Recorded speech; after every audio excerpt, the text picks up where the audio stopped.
এখন আমি বানাচ্ছি ফ্রাইড রাইস গোবিন্দভোগ চাল দিয়ে।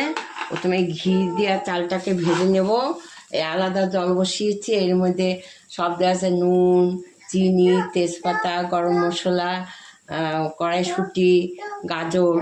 হ্যাঁ, এই জলটা ফুটবে, তারপরে এই চালটা ভাজা হবে, এর মধ্যে দিয়ে দেবো। 2 মিনিট ফুটিয়ে গ্যাসটাকে একদম কমিয়ে দেবো। 5 মিনিটের মধ্যে হয়ে যাবে। খুব শর্টকাটে এইটা করা যায়, আর খেতেও খুব ভালো হয়। তারপরে আরও মেনু আছে আমাদের। বেগুনি হবে, চিলি পনির হবে, পনির জন্য এগুলো কাটা হয়েছে, আলুর দম হবে। রান্না হয়ে যাক, তারপরে আপনাদের দেখাবো। এখন হচ্ছে পনির, চিলি পনির।